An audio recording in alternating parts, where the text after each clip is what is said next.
اللہ کے نبی ہیں صلی اللہ علیہ وسلم. بیماری کی حالت ہے، دو صحابیوں کے کندھے پہ ہاتھ رکھ کے مسجد نبوی تشریف لا رہے ہیں.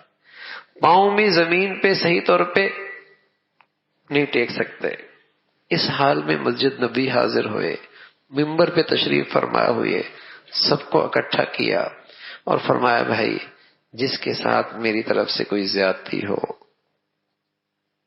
کسی کا حق میرے اوپر ہو، آج میں آپ لوگوں کے سامنے ہوں، اپنا بدلہ مجھ سے دنیا میں لے لیں. اللہ اکبر. یہ امت کو سبق دیا ہے، امت کو سبق دیا ہے کہ فَمَن يَعْمَلْ مِثْقَالَ ذَرَّةٍ خَيْرًا يَرَهُ وَمَن يَعْمَلْ مِثْقَالَ ذَرَّةٍ شَرًّا يَرَهُ. ذرہ بھی ہوگا، ادلا بدلا تو ہوگا. اندھیر نگری نہیں ہے،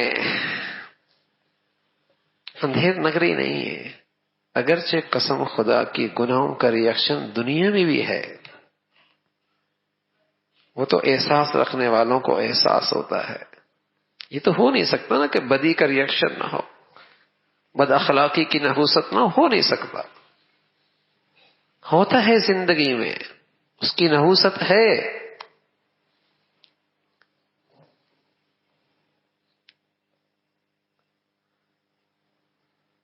تو اللہ کی عظمت کا استحضار ہو کہ اس کے سامنے حاضری وہ ذات دیکھ رہی ہے.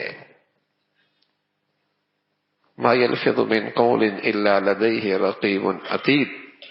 زبان کا بول بولا یہ نہیں کہ فضا میں ختم ہو گیا، نا ایسا نہیں ہے. بیٹھے ہیں لکھ رہے. ما یلفظ من قول الا لدیہ رقیب عتید. سب لکھا جا رہا. اس کا حساب ہے، اس کا بدلہ ہے، اس کا ریئیکشن ہے، آج بھی ہے کل بھی ہے. تو معاملہ صاف رہے مخلوق سے. اور اخلاق بڑی طاقت ہے میرے، بڑی طاقت ہے.